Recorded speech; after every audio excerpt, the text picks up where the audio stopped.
las dudas y o inquietudes que tengan sobre el tema a tratar, sibilancias en menores de 5 años.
Muy buenas tardes, doctor Hildauro.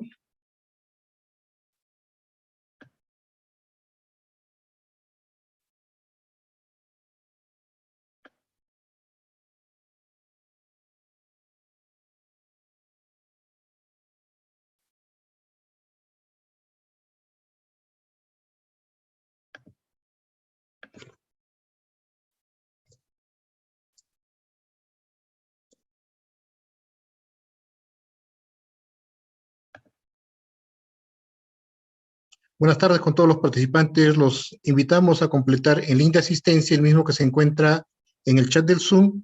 Y una vez terminada la ponencia del día de hoy, utilizar el mismo canal para poder realizar las preguntas, dudas y o inquietudes que se tengan. Doctor Hildauro, ¿cómo se encuentra? Muy buenas tardes. Buenas tardes, doctor Napuri. Gracias por la invitación. Probamos el compartir en pantalla, doctor, para poder dar inicio en unos minutos, ¿le parece? Sí, estoy justamente compartiendo. A ver.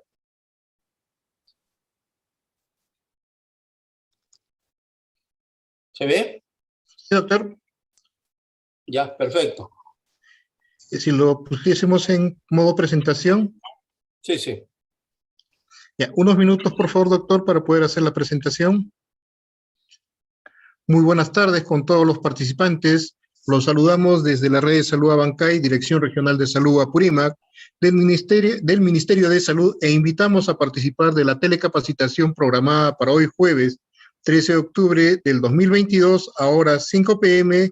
con el tema Sibilancias en menores de 5 años, a cargo del decano del Colegio de Lima, del Colegio Médico del Perú, el doctor Hildauro Aguirre Sosa, neumólogo pediatra del Hospital San Bartolomé, docente asociado de la Universidad Particular Cayetano Heredia, de la Universidad Científica del Sur y de la Universidad de Ciencias Aplicadas, miembro de las sociedades científicas, la Asociación Latinoamericana del Tórax, ALAT, la Sociedad Respiratoria de Tórax, ERTS, la Sociedad Peruana de Pediatría y Neumología, invitado por la red de salud Abancay, Dirección Regional de Salud Apurímac del Ministerio de Salud. Muy agradecido, doctor, por haber aceptado una vez más la invitación para poder realizar diferentes temas para la mejora de el manejo con los colegas profesionales que se encuentran en el primer nivel de atención. Muchas gracias, doctor Napurí. Agradecer a la Dirección Regional de Apurímac, al Consejo Regional, del mismo departamento, de invitarme a participar en estos cursos de capacitación, que es una de las cosas que personalmente me apasiona mucho. Bien, vamos a hablar durante estos 30 minutos, 35 minutos, sobre un tema bastante importante como son las sibilancias en menores de 5 años. Es tener dentro de la emergencia, dentro del consultorio externo, algún paciente que tenga este tipo de problema. Recordemos que la sibilancia es un sonido musical continuo, ¿no?, que usualmente se le escucha en el momento expiratorio, pero dependiendo de la obstrucción, de la gravedad de la obstrucción, este sonido se puede escuchar tanto en ins o expiración. La sibilancia puede producirse a nivel de cualquier calibre de los bronquios, pero usualmente ese es en el bronquiolo donde se produce la inflamación y por ende la presencia de sibilancias. Una de las cosas que hay que tener en cuenta es no confundir con el estridor, que es un sonido un poco más grueso que usualmente se presenta en momento inspiratorio. Sibilancia es frecuentemente expiratorio y el estridor es inspiratorio fundamentalmente. Sibilancia es un problema respiratorio bajo, obstrucción de las vías aéreas intratorácicas. Estridor es un sonido que compromete las vías aéreas extratorácicas, fundamentalmente la laringe. ¿Qué hay que hacer frente a un niño con sibilancias? Lo primero que uno tiene que siempre preguntarse y decirse a uno mismo como médico es que no todo lo que silba es producido por el asma bronquial. Y ese es un poco el objetivo de esta charla, para mostrarle que hay otras patologías que producen sibilancias. En primer lugar, cuando uno tiene un niño con sibilancias, la historia clínica, ¿no? La historia de inicio de sibilancias. ¿Cuándo es el tiempo, el patrón? Todo eso son sumamente importantes para poder plantear un adecuado diagnóstico. Si está asociado a infecciones virales o no, el inicio es agudo, insidioso, abrupto, preguntar sobre manifestaciones asociadas, vómitos, regurgitaciones. Historia familiar es sumamente importante, sobre todo para plantear la posibilidad de asma bronquial y la respuesta a la medicación, porque en algunas situaciones nosotros tenemos que tomar la decisión de hacer una prueba terapéutica y eso nos puede llevar a dar un diagnóstico mucho más preciso. Recordar nuevamente que no todo lo que silba es asma bronquial. Siempre como médicos tenemos que tener hacer nuestro diagnóstico diferencial, que fundamentalmente es el motivo de esta charla. ¿Cuáles son los mecanismos fisiopatológicos por los cuales un paciente puede tener sibilancia? Primero, problemas intraluminales, tapones de moco, secreciones, la presencia de un cuerpo extraño o la que sucede en algunas infecciones que afectan los bronquiolos. También tiene que ver con la pared, inflamación de la pared, una broncoconstricción, una malasia, es decir, una inmadurez del árbol bronquial, y también compresiones extrínsecas, como es el edema o la compresión de una masa externa. Es importante señalar en los niños menores de 5 años, sobre todo en el grupo de lactantes, que tenemos ciertas diferencias de tener en cuenta para explicar la sintomatología o determinado tipo de grupos de enfermedades. La vía aérea superior es mucho más corta y estrecha. Hay una estrechez a nivel subglótico, por eso que el tubo endotraqueal, cuando uno intuba a un niño, no tiene que tener CAF, sobre todo menores de 3, 4 años. El tórax del niño es redondeado, las costillas están horizontales, por eso que una placa en menores de 4 o 6 meses no es llamativo que encontremos como si fueran signos, entre comillas, de atrapamiento de aire, es decir, horizontalización de las costillas.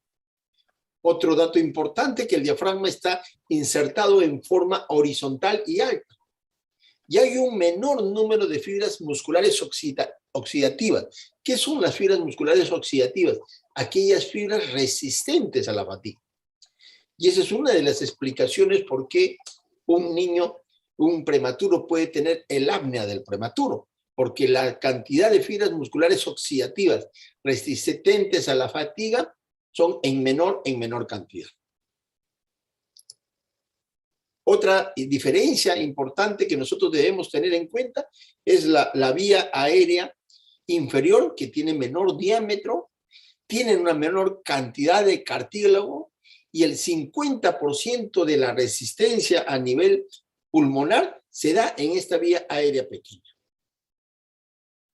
Por eso que esto nos explicaría que hay una mayor tendencia a colapsarse durante la expiración en los lactantes menor de 2 años. También hay que señalar que existe un mayor índice de glándulas mucosas y células caliciformes, por eso que ustedes, cuando tienen un niño con un problema respiratorio, ustedes rápidamente van a ver que ellos se llenan, como se dice, de abundante secreción. Por eso que siempre hay que acostumbrarnos en pediatría a que ellos auscultarlos, examinarlos con esa cantidad de secreciones que ellos pueden manejar.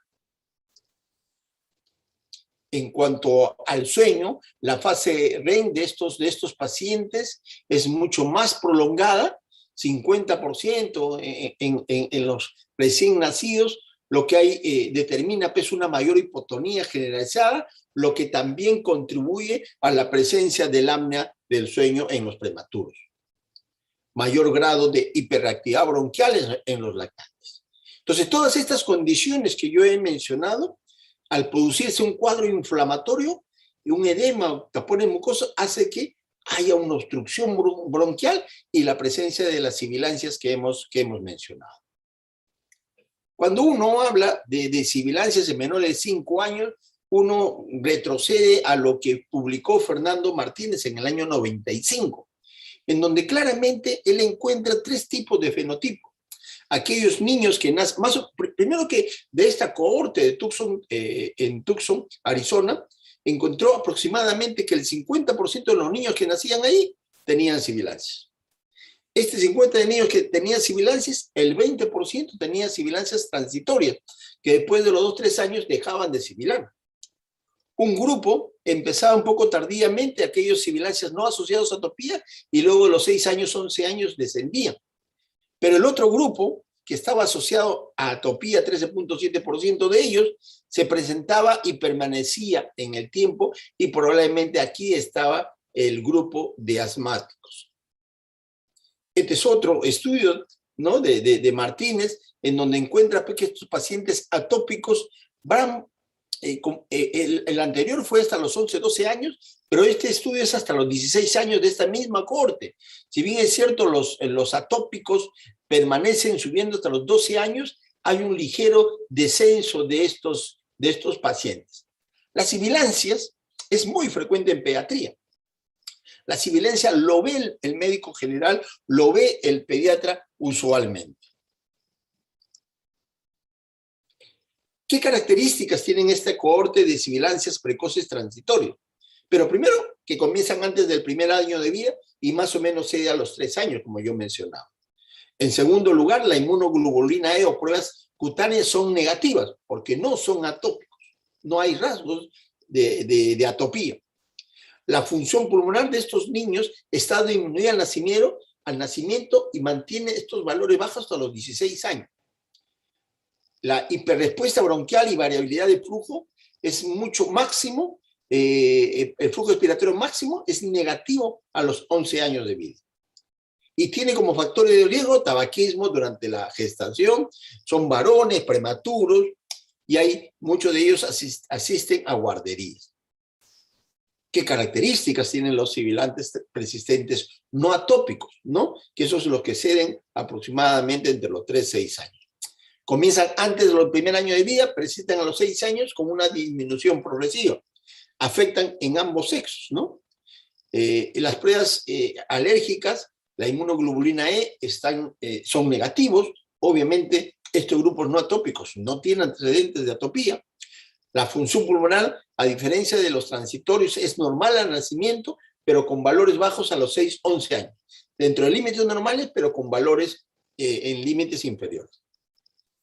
La hiperrespuesta bronquial va disminuyendo con la edad y suelen desaparecer las sibilancias en la adolescencia.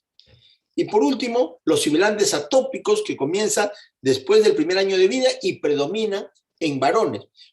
Tienen pruebas cutáneas positivas, inmunoglobulina E elevada, tiene rasgos atópicos y tiene antecedentes familiares de atopía. Uy, ¿qué pasó? Perdón. Entonces tienen rasgos familiares de atopía. La función normal al nacimiento, la función pulmonar al nacimiento es normal, con un descenso a los 6 años y posterior estabilización en valores por debajo de la normalidad. Hay hiperreactividad bronquial, es la respuesta exagerada del bronquio cuando se expone a un alergeno y suele persistir adolescentes. Muchos de estos pacientes pues son los asmáticos. Cuando uno tiene a un paciente con sibilancias, la primera posibilidad que siempre uno plantea es asma. Y esa es la pregunta que nosotros nos hacemos como médicos y la pregunta que se hace la mamá, el papá, y es la que nos hace saber a nosotros, doctor, ¿mi hijo tiene asma o no tiene asma? Entonces, José Antonio Castro, un médico peruano, neumólogo pediatra que trabaja en Chile, de este cohorte de Tucson, Arizona, plantea lo que es el IPA o el índice predictor de asma. 2 criterios mayores.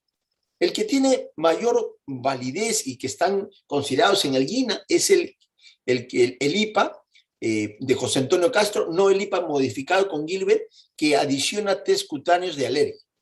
Entonces, el de José Antonio Castro tiene 2 criterios mayores. El asma en papás, papá o mamá, y la presencia de eczema, dermatitis atópica, diagnosticado por un médico en el niño. Por último, hay 3 criterios menores. La presencia de rinitis alérgica, las sibilancias sin infecciones virales y la presencia de eosinofilia mayor o igual de 4%. Miren que cuando yo quiera aplicar este IPA, este índice predictor de asma, se aplica en los niños menores de 3 años que tengan por lo menos 3 o más episodios de sibilancias.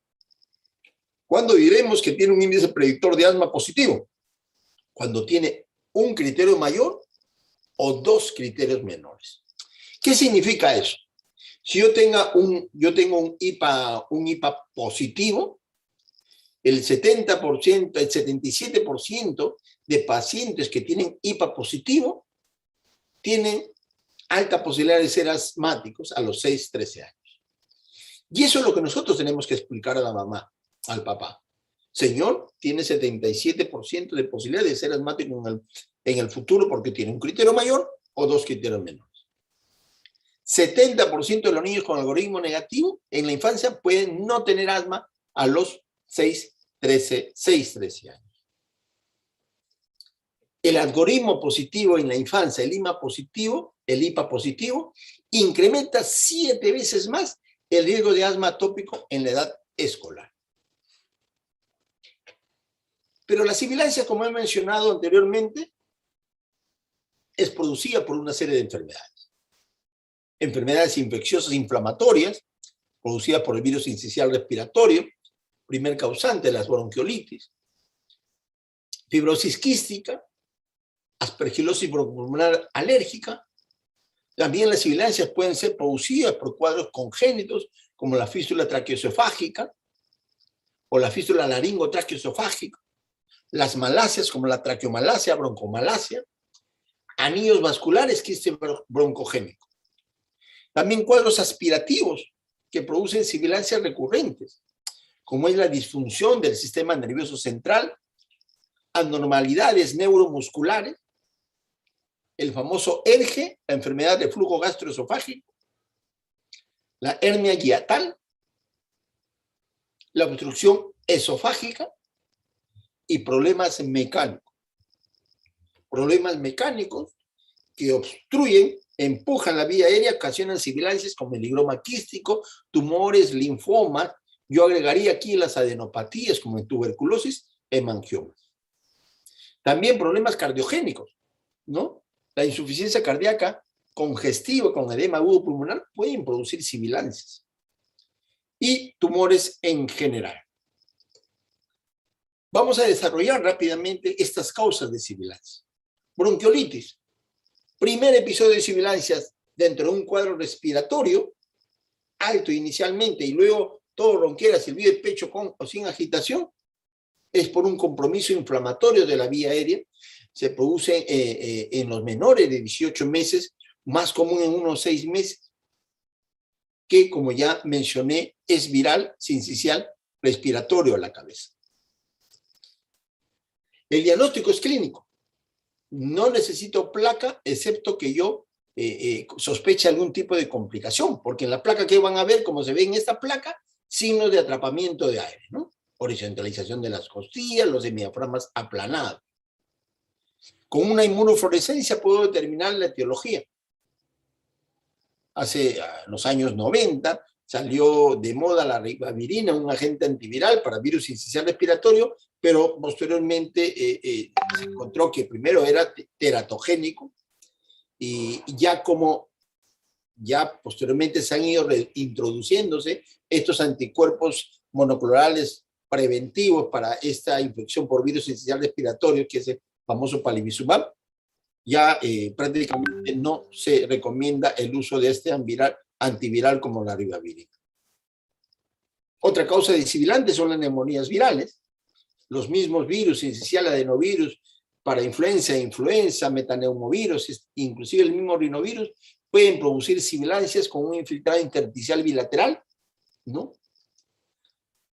Otro tipo de infección son las infecciones por clamidia, trachomatis, esa infección que produce neumonía afebril.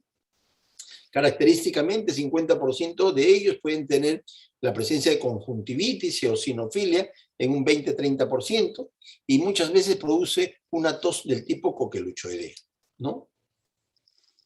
Aspiración de cuerpo extraño también es otro diagnóstico diferencial que debemos tener en cuenta.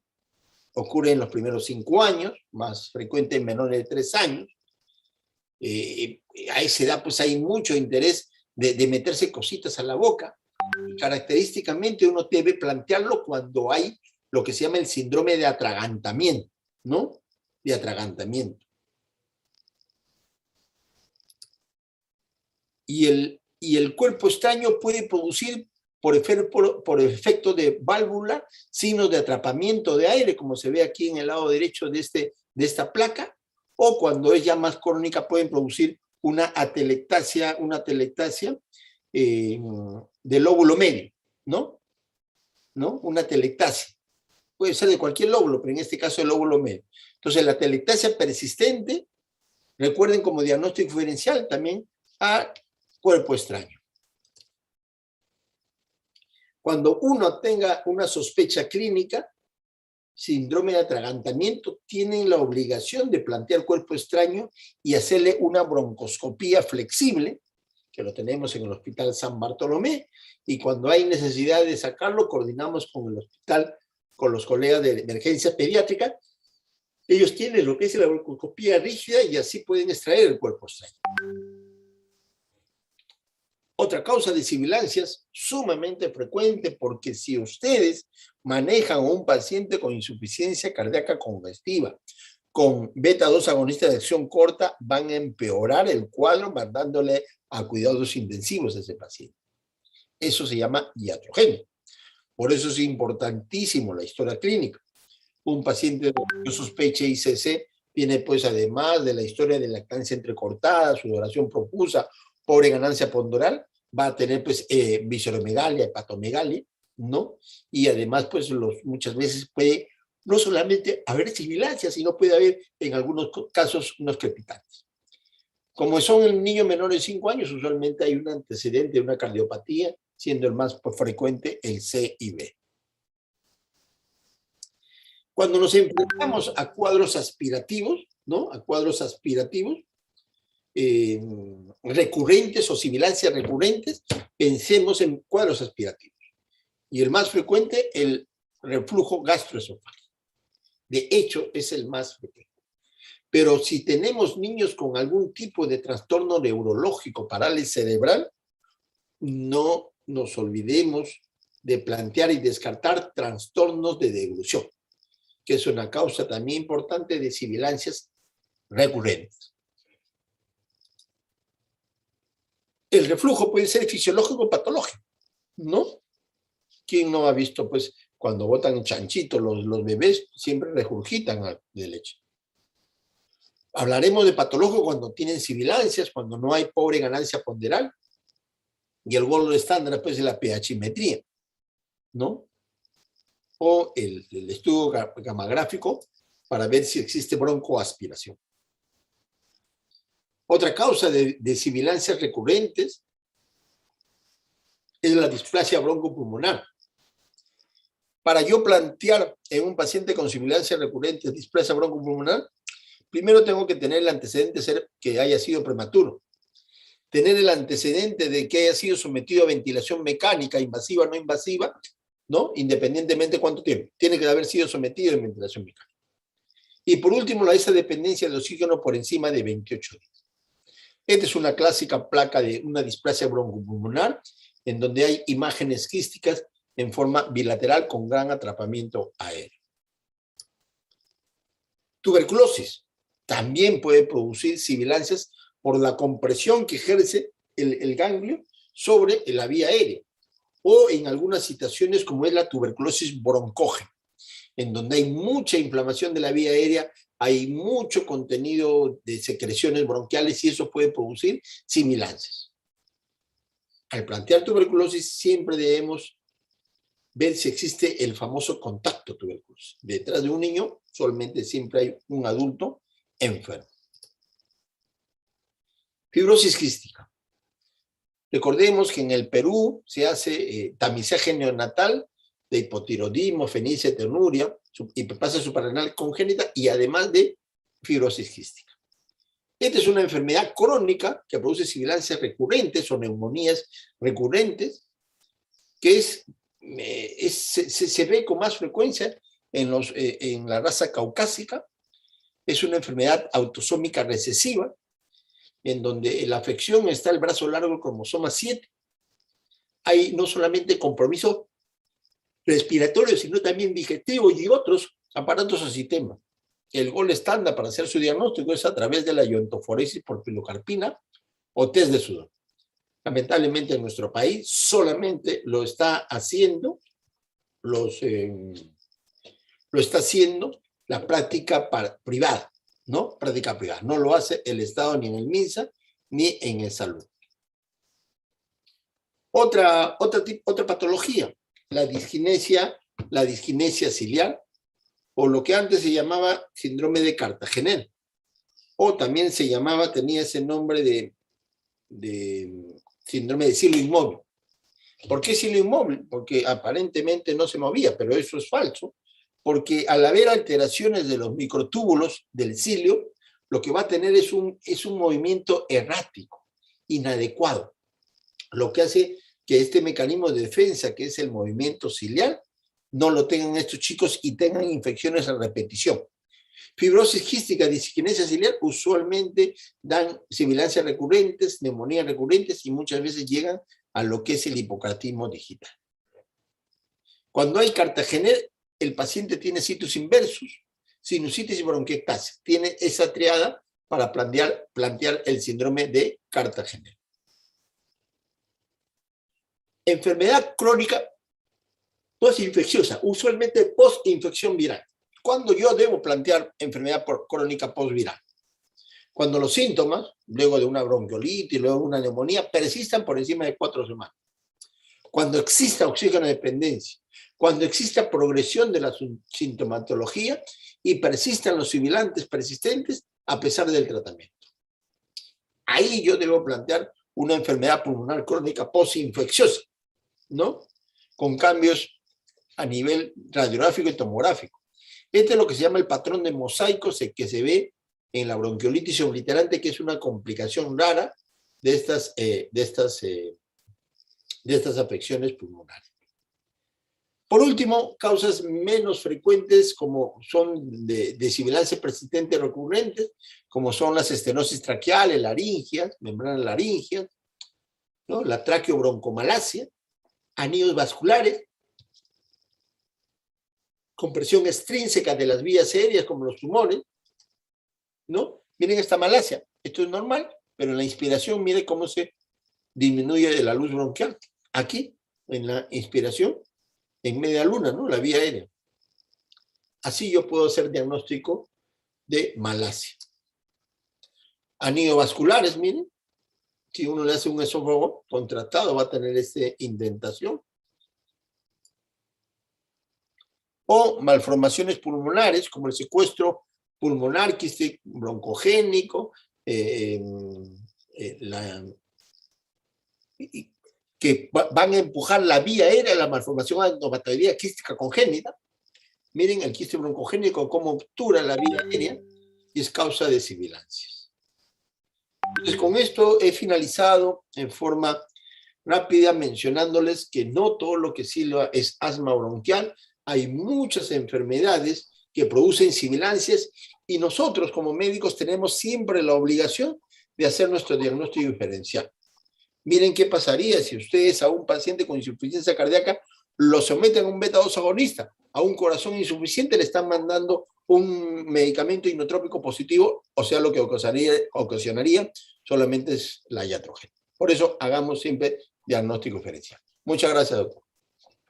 Muy agradecido, doctor Indauro, por esta ponencia en la cual se llega a retirar muchas de las dudas que tienen los colegas con respecto al manejo de cuadros de sibilancia en menores de 5 años. Invitamos a los participantes a completar el link de asistencia que se encuentra en el chat del Zoom y de la misma manera utilizar el chat del Zoom para poder realizar las preguntas, dudas y o inquietudes que tengan al respecto del tema tratado el día de hoy. Doctor, nos preguntan cómo poder hacer la diferencia entre una insuficiencia cardíaca y un cuadro de sibilancia en los menores de 5 años. Es una buena pregunta y es una de las cosas que yo cuando doy este tipo de charlas les digo que si ustedes no hacen un buen diagnóstico diferencial van a ocasionar iatrogenia. ¿Cómo yo puedo plantearlo? Primero, haciendo una buena historia clínica, porque estos pacientes usualmente tienen el dato de lactancia entrecortada, tienen el dato de sudoración profusa, y si uno lo examina, pues porque usualmente son secundarios a cardiopatías congénitas como el CIB, si uno examina adelante le va a encontrar el soplo. Lo que pasa es que estamos a veces acostumbrados que cuando examinamos pulmón, solamente examinamos la parte posterior y hacemos auscultación. Con una buena historia clínica, no van a tener problemas y es una de las cosas que debemos tener en cuenta. Doctor, nos preguntan sobre la casuística porcentual de las causas más comunes de sibilancias en menores de 5 años. Tenemos sibilancias agudas, sibilancias persistentes o recurrentes. Entre las causas más frecuentes de sibilancias agudas tenemos en primer lugar la bronquiolitis, de lejos, las infecciones virales, neumonías virales. Son causas de sibilancias agudas. Cuando yo planteo sibilancias recurrentes, 3 o más episodios, ahí tenemos a la enfermedad por reflujo gastroesofágico y trastorno de devolución como causas frecuentes de sibilancia recurrente. Obviamente, el asma bronquial también está dentro de ese diagnóstico diferencial, y si ustedes quieren plantear asma bronquial en niños pequeños, apliquen el índice predictor de asma, que eso les va a ayudar bastante. Doctor, nos preguntan con respecto al manejo adecuado o de primera línea en menores de 5 años de estos cuadros de sibilancia bronquial. Va a depender un poco de la patología o de la enfermedad que yo esté planteando. Me explico. Si yo tengo una bronquiolitis aguda, sabemos que esta es una infección viral, sincicial respiratorio, manejo de soporte, y en algunos casos pudiera utilizar la solución salina 9 por 1000, ¿no? Si yo estoy frente a un paciente con una enfermedad por reflujo, como sibilancias recurrentes, ahí tengo que manejar el reflujo, ¿no es cierto? Composición, dieta, bloqueadores anti-H1, eso va a depender, como le digo, de la patología que yo esté planteando como posibilidad de diagnóstico. Doctor, nos preguntan con respecto a lo que es la humidificación de ambiente, si es pertinente o no en los casos de sibilancia. No hay ningún estudio. Eso se usaba más en CRUP, ¿no? En pacientes que tenían la laringotraqueitis, pero ya se ha demostrado que no tiene mayor eficacia, ¿no? Mayor eficacia. Invitamos a los participantes a poder utilizar el canal del Zoom, el chat del Zoom, para poder realizar las dudas, preguntas o inquietudes que tengan respecto al tema tratado el día de hoy, sibilancias en menores de 5 años. Doctor, ¿cuáles serían sus recomendaciones finales respecto a lo que es la identificación y manejo oportuno de sibilancias en menores de 5 años? Miren, lo principal y el objetivo de mi ponencia es demostrarle a ustedes que no todo lo que sirve es asma bronquial, ¿no? Que para asma bronquial ya uno lo tiene bastante claro: beta-2 agonistas, corticoides, para el manejo de la crisis, y en el manejo ambulatorio, dependiendo si es un asma controlado o no controlado, los controladores, que son corticoides inhalatorios, antileucotrienos, terapia combinada. Si yo estoy frente a un paciente con sibilancia, hagamos una buena historia clínica. Si yo estoy con un paciente que es el primer historia de sibilancias y tengo la historia de un cuadro respiratorio alto, luego tiene tos y silbido de pecho y agitación, bronquiolitis. Si yo tengo un paciente que tengo historia que ha estado comiendo algo, se ha metido algo en la boca y se ha atragantado, el síndrome de atragantamiento, tengo sibilancia localizada, planteo un cuerpo extraño. O si yo tengo un paciente que tiene regurgitación, a veces vómito, a veces llanto no explicable, ¿no? Porque por la pirosis que produce el jugo gástrico y no está ganando bien de peso, plantearé una enfermedad por el flujo gastroesofágico. La historia clínica es fundamental para hacer este adecuado planteamiento de diagnóstico. Doctor, por último nos pregunta la diferencia tanto en el manejo como la identificación de lo que es el CRUP y las sibilancias en menores de 5 años. A ver, el CRUP es una laringotraqueitis, es lo que produce estridor, no produce sibilancia. El CRUP, si es leve, sintomáticos o corticoides, dexametasona de preferencia, por 2, 3, máximo 5 días. Cuando el CRUP es moderado a severo, además del corticoide, uno puede utilizar adrenalina, la estándar, vía nebulización. Es raro tener CRUP severos, es raro tener CRUP que lleguen a hospitalizarse. La mayoría es de manejo ambulatorio. El uso de los corticoides precozmente en estos casos nos ha ayudado mucho a nosotros para manejar rápidamente y evitar las hospitalizaciones de los CRUP. Doctor, nos preguntan con respecto a los reflujos gastroesofágicos en menores de 5 años. Si el manejo o el tratamiento es solamente el posicional o se debe agregar algún tipo de medicación. No, cuando yo tengo, yo tengo ya un diagnóstico de enfermedad por reflujo gastroesofágico. Lo ideal es hacer una pHmetría con impedanciometría para hacer el diagnóstico. La mayoría de veces en nuestro país hacemos diagnóstico por reflujo además de la clínica y lo corroboramos a veces con una gamografía, ¿no? Se da al niñito un leche con tecnecio marcado y se ve que el paciente pasa el bolo alimenticio, regresa y se ve en las imágenes, y a veces a las 24 horas vemos broncoaspiración. Entonces, ya diagnosticado, ¿qué tenemos que hacer? Primero, la posición para dormir, usualmente semisentado, la dieta espesa, y muchas veces estos pacientes necesitan estos tipos de medicamentos como omeprazol u otros bloqueantes H1. Entonces, así es el manejo en estos casos. Doctor, el agradecimiento por haber aceptado la invitación para esta ponencia de nuestro decano del Consejo Regional 22, Apurímac, del Colegio Médico, el doctor José Luis Osoria Ticona, del director general de Telesalud, Referencias y Urgencias del Ministerio de Salud, el doctor Guillermo Atuco Collantes, del director ejecutivo de la Dirección de Telemedicina, de la Dirección General de Telesalud, Referencias y Urgencias, el doctor Felipe Peralta Quispe, del director general de la Dirección Regional de Salud Apurímac, el doctor Renan Ramos Morón, de la directora de la Red de Salud Abancay, la magíster Janet Indira Pichigua Bernales, y de nuestra directora de Infosalud, la magíster Edith Betsabe Pariona Valer, por aceptar la invitación para poder llevar las herramientas necesarias a nuestros profesionales y puedan hacer frente a los casos que se estén presentando. Muchas gracias, doctor Napurí. Un saludo a todos ustedes. Muchísimas gracias a todos los participantes.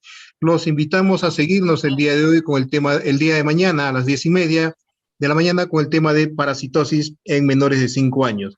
Muy agradecido, doctor, muy agradecido a todos los participantes por seguirnos día a día en estas telecapacitaciones y tele-IEC que se llevan a cabo desde la red de salud Abancay, Dirección Regional de Salud Apurímac. Muy buenas tardes, doctor Hildauro.